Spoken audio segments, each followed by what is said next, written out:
Bakit kakaiba ang pangalan ng Black Forest Cake? Welcome back to my channel, class!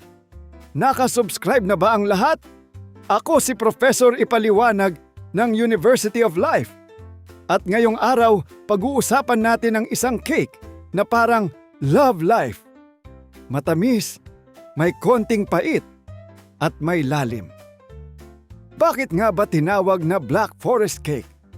May gubat ba na puro itim ang puno? Got ba ang pormahan ng baker? Alamin dito sa The Taglish Explainer. Ang topic na ito ay mula kay Cake Lover 50. Salamat sa suggestion mo. At sa mga estudyante ko riyan sa Makati. Salamat sa pag-attend sa klase ko. Unang-una, class, hindi ito gawa-gawa lang na name. Ang Black Forest Cake ay galing sa isang lugar sa Germany na tinatawag na Black Forest. Isang rehiyon na kilala sa makakapal na kagubatan, malamig na klima at napakaraming cherry trees. Kaya Black Forest dahil sa itsura ng lugar, madilim, makapal ang puno, parang laging naka-filter. Ngayon, class, kung akala ninyo chocolate ang bida, mali. Ang tunay na bida ng Black Forest Cake ay cherries at isang espesyal na alak na tinatawag na Kirschwasser. Ito ay cherry brandy na galing din sa rehiyon ng Black Forest. Ibig sabihin, hindi lang basta matamis ang cake, may konting adulting din. Sino nga ba ang nagpauso nito? Ayon sa history, isang pastry chef na si Joseph Keller ang kadalasang kinikredit sa paggawa ng early version ng cake. Hindi pa siya kasing fancy nun. Wala pang perfect layers, wala pang Instagram aesthetic. Pero nandun na ang combination. Chocolate, cream, cherries. At doon nagsimula ang alamat. Noong 1930s, naging popular ang Black Forest Cake sa Germany. Bakit? Mas naging accessible ang chocolate at cream at nagustuhan ng tao ang lasa. At syempre, maganda siya. Layered, elegant. Perfect para sa birthdays, celebrations, at mga okasyong may pa-impress. Kapag nanligaw ka or niligawan ka, siguradong pasok ang Black Forest. Pagkatapos ng World War II, kumalat na ang Black Forest Cake sa buong mundo. From Germany, naging international celebrity. Makikita mo na siya sa Europe, Amerika, Asia, at syempre, Pilipinas.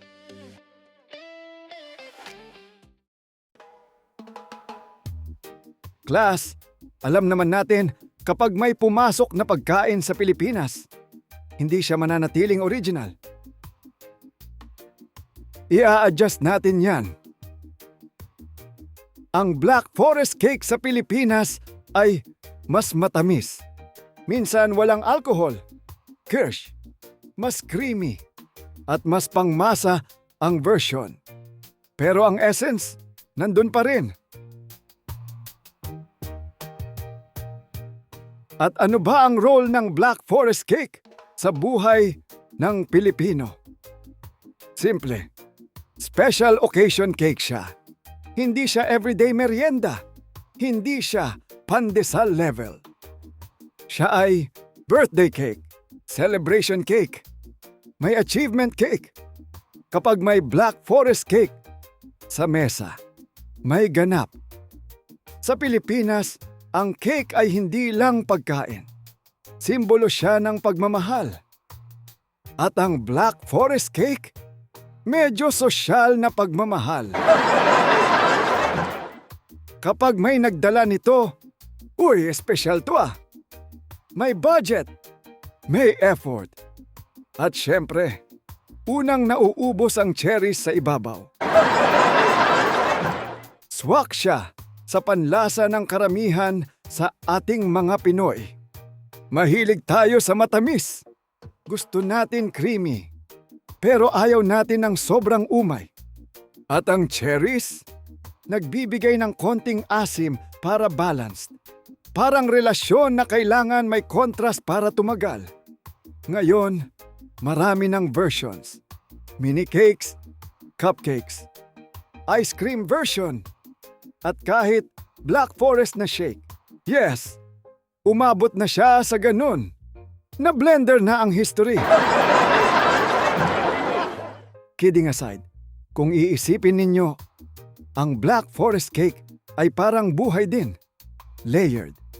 May pinagdadaanan at hindi agad na iintindihan sa unang tingin.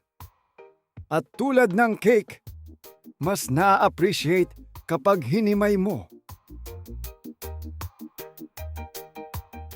So recap class, ang Black Forest cake ay nagmula sa rehiyon ng Black Forest sa Germany, kung saan sagana ang cherries at ginawa ang Kirschwasser na nagbibigay ng natatanging lasa sa cake. Sa paglipas ng panahon, kumalat ang Black Forest cake sa iba't ibang bahagi ng mundo. Nagkaroon man ng iba't ibang bersyon, nanatili ang pamilyar na kombinasyon ng chocolate cake, cream at cherries na dahilan kung bakit madali itong makilala. At dito sa Pilipinas, class, naging bahagi na rin ito ng maraming espesyal na okasyon. Birthday, anniversary, graduation, Mother's Day, Father's Day.